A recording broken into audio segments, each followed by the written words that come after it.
उत्तर प्रदेश के एक छोटे से गांव में रामलाल का परिवार रहता था। खेती बाड़ी करके गुजारा हो जाता था। उनकी बेटी रोहिणी की शादी शहर के अमित से हुई थी। आज रोहिणी की बहुत याद आ रही है। बेटी पराया धन होती है और पराई चीज को याद नहीं करना चाहिए। वो मेरी बेटी है, कोई चीज या धन नहीं जिसे मैं याद न कर सकूं। हाँ, मुझे भी दीदी की याद आती है। हाँ हाँ, ठीक है, कर लो याद, लेकिन वो जा चुकी है।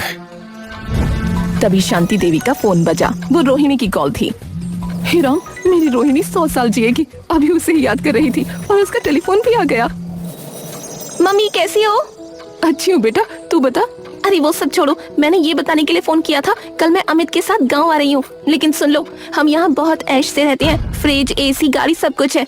और अमित बहुत एटीट्यूड वाले इंसान है। अगर कोई कमी रह गई तो तलाक देकर चले जाएंगे। हराम, अब क्या होगा? हमारी आने की अच्छी से तैयारी कर लेना। Bye bye.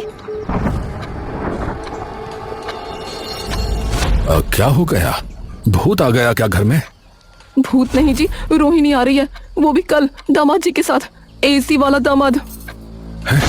एसी? हमारे घर एसी? अरे नल से पानी नहीं आता इधर। तुम एसी की बात कर रही हो? रोहिणी ने कहा है अगर अमित को कोई कमी रह गई तो वो तलाक देकर जाएगा। तलाक शब्द सुनते ही पूरे घर में हड़कंप मच गया।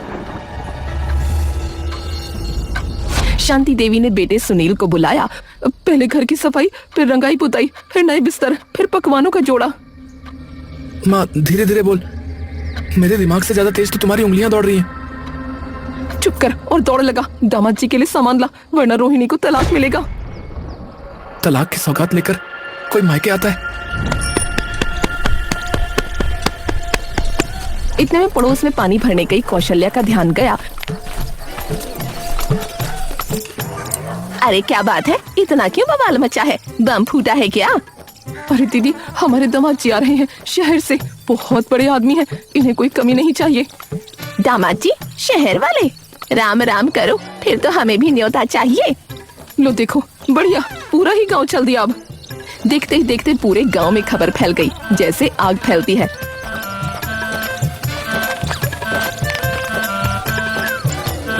अरे क्या बात है, दामाद जी आ रहे हैं?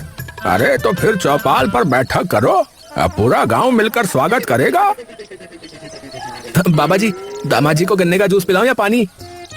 अरे चुप कर पागल कहीं के, तू मत आना वहाँ। तेरी शरारतों से दामाद भाग जाएगा शहर वापस। हाँ बाबा जी सच कह रहे हैं, दामाद जी सिर्फ रामलाल के नहीं, पूरे गांव के दामाद हैं। स्वागत तो पूरा गांव करेगा। अब तो हर घर में मिठाई बननी शुरू हो गई, हर आंगन में झाड़ू चलने लगी। बूढ़ी अम्मा ने दामाद जी के लिए आशीर्वाद के मंत्र दोहराने शुरू कर दिए। हे भगवान, इस दामाद को बहुत लंबी उम्र दे, इतनी लंबी कि सब मेरी उम्र भी सारी उसे ही लग जाए। अम्मा, ये तो श्राप हो गया। आशीर्वाद तो और कुछ होता है। बेटा, तलाक तो बहुत बड़ा श्राप है, उससे तो यही अच्छा है। गांव तैयार था, अब सिर्फ रोहिणी और अमित के आने का इंतजार था।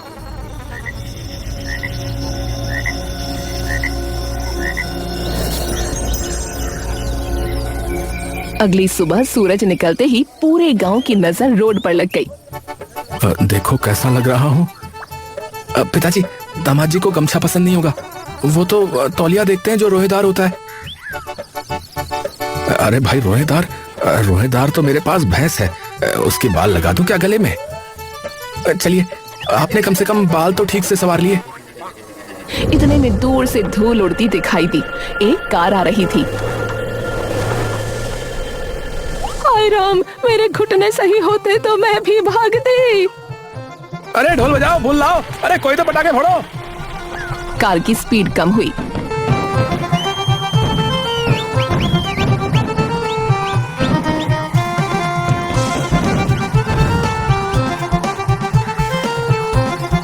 शरीर पर सूट और बूटों पर धूल तक नहीं लगी थी। ऐसे उतरे जैसे कोई सम्राट हो। रोहिणी, ये तो तुमने बताया ही नहीं कि यहाँ इतनी गर्मी है। गर्मी का मौसम है ना, शाम में बहुत अच्छा लगेगा। जीजा जी, पहले पानी पिलाऊं? पानी? गर्म या ठंडा? भाई अभी लाते हैं स्पार्कलिंग। एक मटके का पानी लाया, दूसरा फ्रिज वाला, तीसरा बोला बुलबुले वाला लाओ। इतने में मुन्ना मुस्कुराया। ये लीजिए दामाद जी, स्पेशल स्पार्कलिंग वाटर। देखो कैसे बुलबुले उछल रहे हैं। तूने फिर शरारत की, साबुन वाला पानी उठा लाया। हट यहाँ से, वरना तेरे बुलबुले बना दूंगा। हाँ हाय राम, अब दामाद जी बिना पानी के ही प्यासे रह जाएंगे। अरे पानी लाओ, थोड़ा नींबू डालकर। नींबू तो है ही नहीं। अमित प्यासा खड़ा रह गया। ये सब छोड़ो, चलो अंदर चलते हैं, बैठते हैं, पानी खाने के बाद पी लेंगे। हाँ हाँ चलो चलो। जैसे तैसे वो लोग अंदर आकर बैठ गए। अब आया खाने का वक्त। घर की औरतों ने सुबह से मेहनत करके खाना बनाया था। देखो, पराठे हैं, आलू की सब्जी में हींग का तड़का है और मटर पनीर तो जैसे सोने पे सुहागा है। माँ, केले के पत्ते पर ये पराठे तो चांद लगा रहे हैं। इतने में कौशल्या आई और एक नजर थाली पर डालते ही चिल्ला पड़ी। हाय राम, ये क्या खिला रहे हो दामाद जी को? गांव का खाना? इनको तो पिज्जा, बर्गर और वो क्या कहते हैं, फ्रेंच फ्राइज चाहिए होंगे ना। हटाओ ये सब। है? अरे पिज्जा क्या भला है? पिज्जा यानी गोल रोटी जिसपे पनीर और टमाटर बिखरा हो और ऊपर से पिघला हुआ पनीर। अरे तू तो ऐसे बोल रही है जैसे पनीर की फसल उगा ली हो अपने खेत में। तो चलो ये सब हटाओ, दामाद जी के लिए पिज्जा ही बनाते हैं। अरे पर मैं ये जल्दी बनाओ। अरे पहले नहीं बना सकते थे, अब भूख लग रही है। गांव की औरतों ने पिज्जा बनाने की ठान ली। पहले रोटी गोल बनाई, फिर कच्चा पनीर बिखेर दिया, फिर टमाटर रखे, तवे पर रखा तो सब चिपक गया।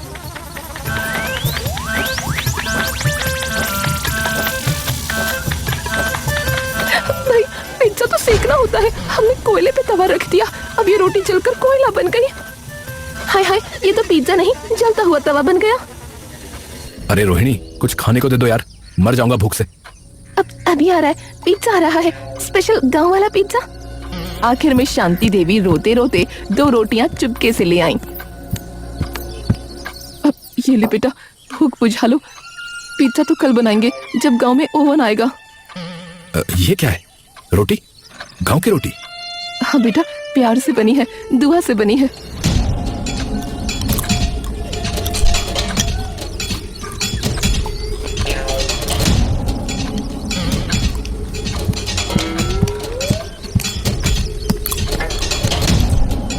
अरे अरे अरे दामाद जी रोटी खा रहे। अरे गांव की रोटी, अरे तो बहुत बड़ी बात है।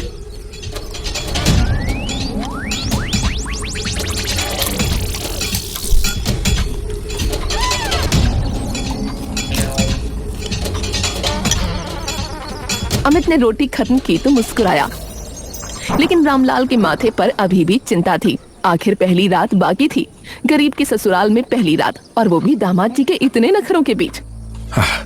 भगवान कृपा करे, बस रात कट जाए किसी तरह, सुबह हो जाए और दामाद जी शहर चले जाएं बिना तलाक के। हैं पिताजी, आप कुछ बोल रहे थे क्या? कुछ नहीं बेटा, प्रार्थना कर रहा था हमारी रोहिणी की पहली ससुराल वाली रात सुरक्षित रहे। अब शाम ढलने लगी थी, सूरज डूबा, लेकिन बिजली नहीं आई। हे भगवान, आज दामाद जी आए हैं तो बिजली बिल्कुल गुल है, पक्का आएगी भी कि नहीं। अरे चुप करो, कहीं सुन लिया तो बवाल ना खड़ा कर दे। पूरा गांव उम्मीद लगाए बैठा था, लेकिन बिजली नहीं आई। अब सोने की जगह पर बहस छिड़ी। मम्मी, अमित को एसी चाहिए। कहाँ से लाएं एसी बेटा? छत पर सोले, खुली हवा, नेचुरल एसी। वाह, छत पर पूरा गांव एक साथ। छत पर भूत तो नहीं है ना? क्या दामाद जी, आप भी ना भूत? ये बुढ़ा हंस क्यों रहा है? मैंने चुटकुला तो नहीं सुनाया। हैं? बुढ़ा? अरे कौन बुढ़ा? अरे मैं तो अभी जवान हूँ। आप ही को कहा मैंने तो। हैं?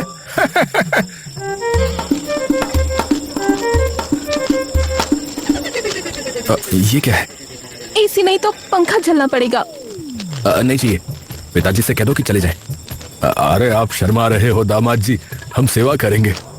अमित के मना करने पर भी रामलाल पंखा झलते रहे।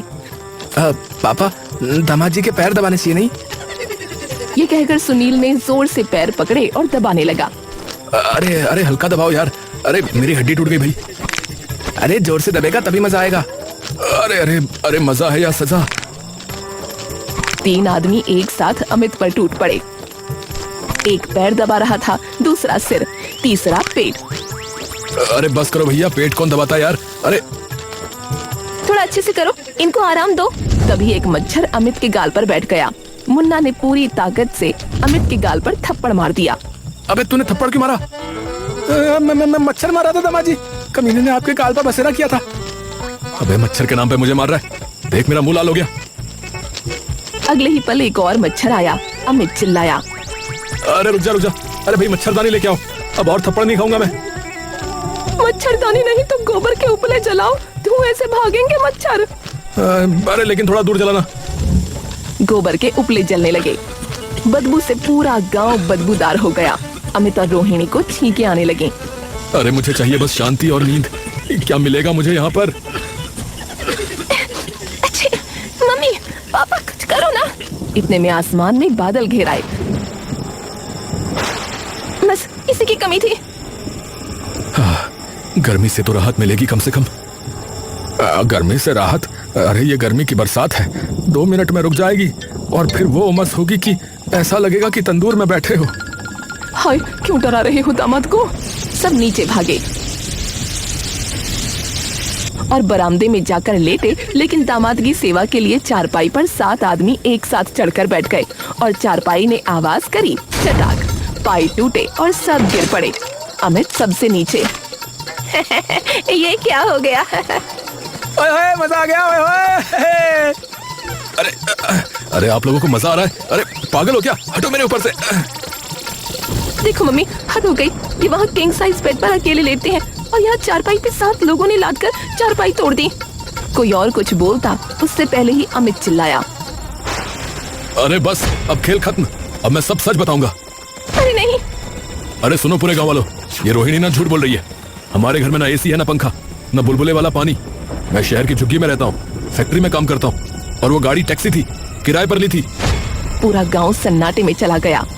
तो मतलब दामाद जी असली में गरीब है? हाँ, उतना ही गरीब जितना तुम सब। पूरा गांव सन्नाटे में था। फिर अगले ही पल ठहाका लगा। गरीब का दामाद गरीब? तो हम दोनों मतलब, तो भैया हम दोनों मतलब एक ही नैया के सवार हैं। हम पूरा दिन जिस राजा की खातिरदारी कर रहे थे वो तो हमारे जैसा ही भिखारी निकला। बेटा, गरीबी में ही प्यार है, अमीरी तो झूठी निकली। अरे दामाद जी तो नल्ले निकले। दामाद जी तो नल्ले निकले भाई। दामाद जी नल्ले भाई। हमने तो सोचा था शहर के बहुत बड़े आदमी हैं। और इन्होंने तो हम सब की खूब धज्जियां उड़ाई। रोहिणी का चेहरा अब सफेद नहीं, लाल हो गया था। लाल इतना कि टमाटर भी फीका पड़ जाए। वो गुस्से से कांप रही थी। तूने मेरा सबसे बड़ा राज खोल दिया। अब मैं कैसे गांव में रहूंगी? सब मेरा मजाक उड़ाएंगे। चुप हो जाओ। रोहिणी का गुस्सा अब 7वें आसमान पर पहुंच गया। उसने गीली जमीन से पास पड़ा एक पुराना जूता उठा लिया और अमित पर वार करने लगी। आजा आजा, आज दामाद नहीं, दंगल देख लेंगे गांव वाले। हाँ। पहला जूता तकिए पर लगा और फिर उछलकर रोहिणी के सर पर आ गिरा। ये क्या? मेरा ही जूता मुझे लगा। ये है हमारा झुग्गी स्टाइल, आत्मरक्षा। मम्मी बचाओ, ये मुझे मार रहा है। शांति देवी हाथ खड़े किए खड़ी थी। किसका साथ दें, बेटी का या दामाद का? रामलाल तो हंसते हंसते लोटपोट हो गया था। अब रुको बेटा, रुको बेटी, मैं तो दोनों के लिए हूँ, लेकिन दोनों मेरे खिलाफ ना हो जाएं। Live commentary. प्यारी जोड़ी के बीच जूता तकिया युद्ध जारी है। रोहिणी की ओर से जूता फेंका गया और अमित ने बचाव किया तेजी से आगे बढ़ते हुए। रोहिणी ने एक बाल्टी पानी फेंका। अमित ने चतुराई से किनारे कर दिया। पानी सीधा रामलाल पर गिरा। अरे मैं तो बीच में आ गया भाई। अरे नहीं नहीं, मैं सरेंडर करता हूँ, मुझे मत मारो। अब बीच में से हट जाओ ना। अरे तेरी झूठी नौटंकी के चक्कर में मेरी पूरी रात काली हो गई। अब मैं तुझे छोड़ूंगा नहीं। आजा भिड़ ले, ये मेरा इलाका है। अरे झूठी, इलाका कुत्तों का होता है। अभी बताती हूँ कौन कुत्ता है और कौन शेर। काफी देर तक ये महाभारत चली और फिर आखिर में दोनों थक कर बैठ गए। पूरा गांव इकट्ठा था। दामाद जी, आप चाहे झुग्गी में रहें या महल में, हमारे लिए तो आप पहले जैसे ही हैं। सुनो, मैं गरीब हूँ पर मैं तुमसे प्यार करता हूँ। चाहो तो तलाक दे दो या फिर मेरे साथ झुग्गी में रहो। मूर्ख, मैंने वो सब नाटक सिर्फ इसलिए किया था ताकि गांव वाले तुम्हें बुरा न समझे। अब तो मुझसे ज्यादा तुम गांव के हीरो बन गए। गांव में एक नई कहानी बन गई। दामाद